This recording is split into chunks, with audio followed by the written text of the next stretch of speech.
Assalamualaikum warahmatullahi wabarakatuh. Perkenalkan, nama saya Muhammad Irfan Agung Gunawan dengan NIM 182101998. Dalam video kali ini akan membuat video dengan menjelaskan materi ilmu manajemen yang sudah ditempuh dalam satu semester ini untuk memenuhi tugas ilmu manajemen A.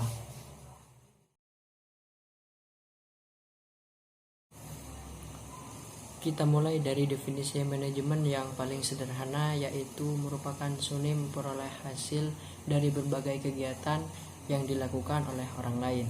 Secara ringkas, pengertian manajemen yaitu koordinasi semua sumber daya melalui proses perencanaan, pengorganisasian, pengetatan tenaga kerja, pengarahan, dan pengawasan untuk mencapai tujuan yang telah ditentukan oleh organisasi tersebut. Manajemen dalam Islam merupakan proses tempuh untuk mencapai tujuan secara maksimal dengan bekerja sama melalui job masing-masing, dan tujuan akhirlah yang menjadi fokus utama. Fungsi manajemen secara umum ada 4 hal. Yang pertama planning,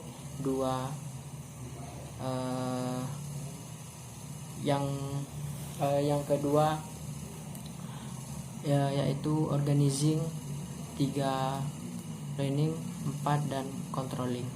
Secara fungsi manajemen dalam Islam yaitu planning, kemudian organizing, coordinating, kemudian dan controlling atau raqabah. Kemudian motivasi, dan yang terakhir al-khalifah.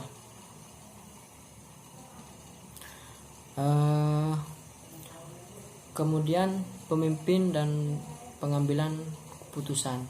Kepemimpinan merupakan proses yang mempengaruhi aktivitas kelompok dalam rumusan dan pencapaian suatu tujuan. Sedangkan menurut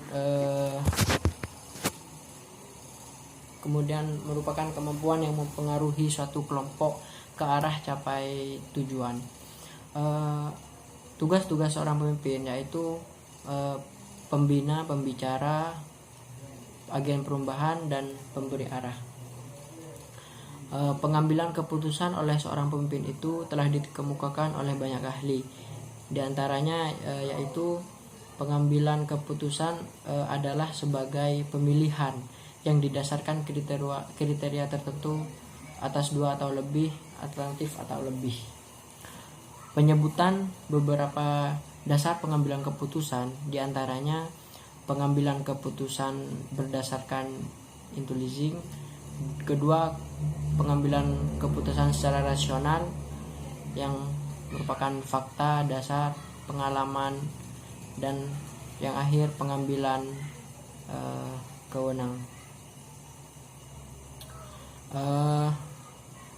Delegasi adalah pelimpahan famel terhadap orang lain untuk kegiatan tertentu. Sedangkan wewenang atau otoritas dalam organisasi bisnis dapat definisikan sebagai kekuatan dan hak seseorang untuk menggunakan untuk melokasikan sumber daya untuk melakukan keputusan untuk mencapai tujuan organisasinya. Sedangkan unsur pendelegasian terdapat 3 hal. Yang pertama tugas-tugas, kekuasaan, dan yang ketiga tanggung jawab.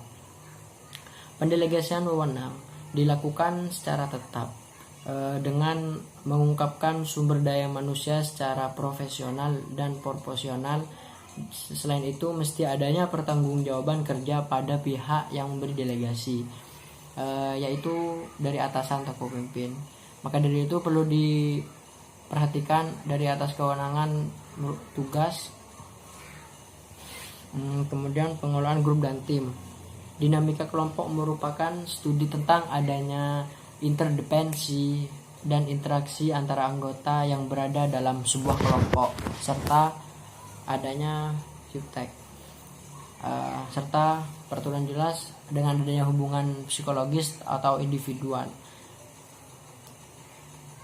Adapun tim merupakan kelompok orang yang berhubungan atau bekerja sama dalam mencapai tujuan, yang mana tugas tersebut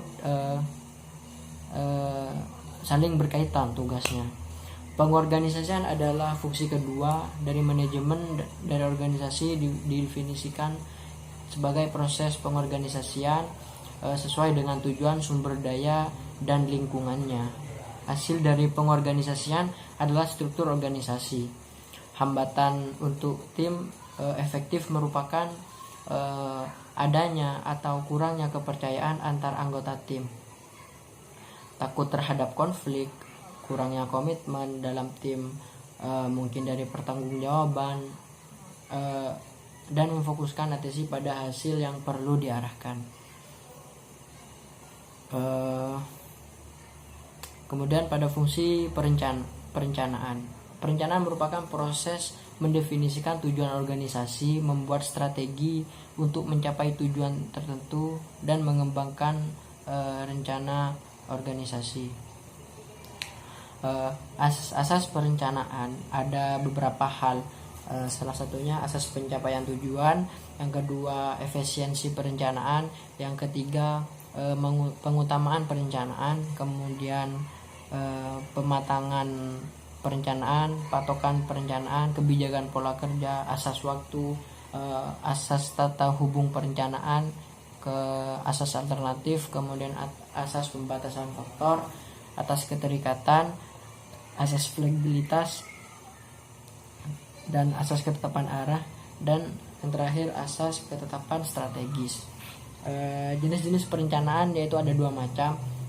Yang paling masyhur yang pertama yaitu asas prosesnya, jenis perencanaan jangka waktunya, kemudian perencanaan wilayah pelaksanaannya, kemudian jenis perencanaan penggunaannya, kemudian jenis dari segi luas dan usaha kegiatannya, kemudian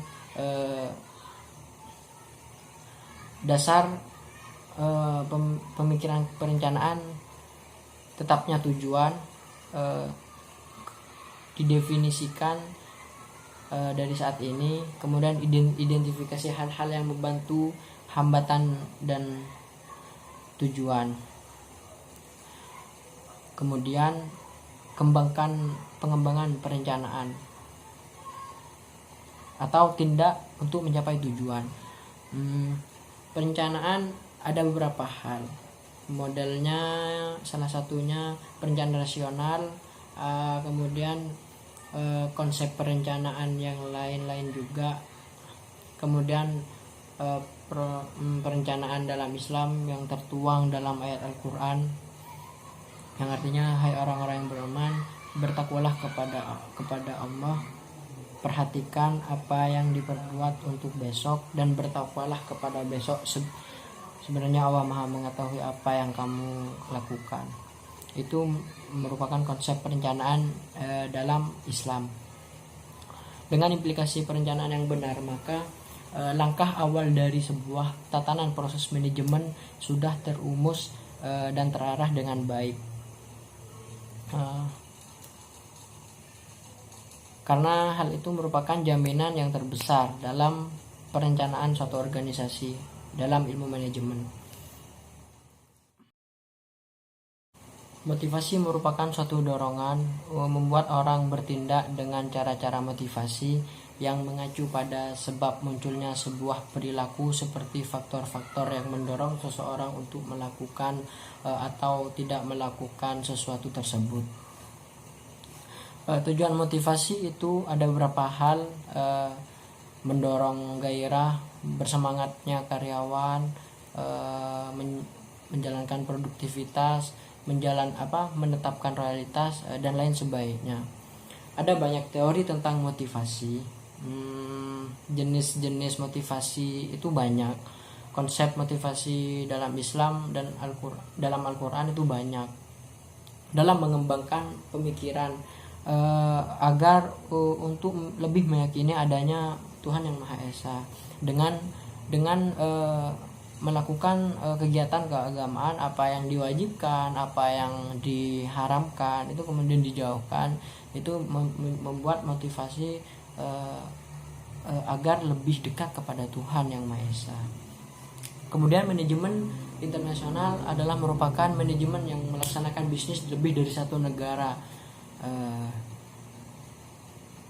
Perkembangan ekonomi antara negara dan negara itu merupakan manajemen internasional. Adapun tujuan pertama dari SDM yaitu meningkatkan kontribusi sumber daya manusia atau karyawan terhadap organisasi. Berhasil tidaknya suatu perusahaan dalam mencapai suatu tujuan tergantung kepada karyawan dan orang-orang organisasi tersebut. Dalam artian dalam garis besar dalam manajemen organisasi tersebut.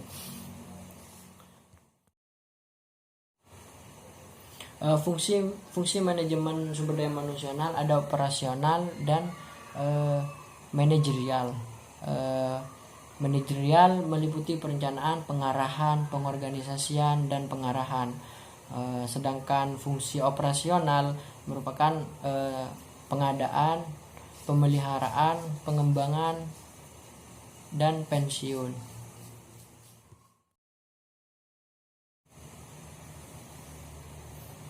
Pengawasan merupakan menentukan apa yang dilaksanakan dengan menilai hasil prestasi yang dicapai.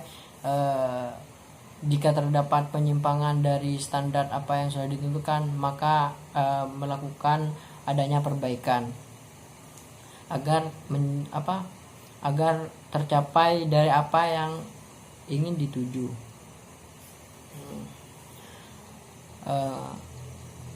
Kemudian pengawasan yang dilakukan untuk adanya pengendalian pengawasan melalui pendahuluan, kemudian pengawasan yang dilakukan bersamaan dengan pelaksanaan kegiatan, ada juga pengawasan umpan balik. Teknik dari pengawasan ada ekstern dan intern, ada pengawasan privatif dan represif, kemudian ada wawasan langsung dan tidak langsung, dan yang terakhir formal dan pengawasan informal. Proses pengawasan, dalam pengawasan ada beberapa proses atau tahapan yang dilaksanakan. Menetapkan standar pelaksanaan, menentukan pengukuran pelaksanaan kegiatan, kemudian pelaksanaan kegiatan terbagi dengan standar apa yang ingin dituju, kemudian tindak konsensi bila jika perlu diperlukan. Kemudian ada juga pengawasan juga diajarkan dalam Islam, seperti misalnya firman Allah Subhanahu wa taala di dalam surat Al-Mujadalah ayat 7.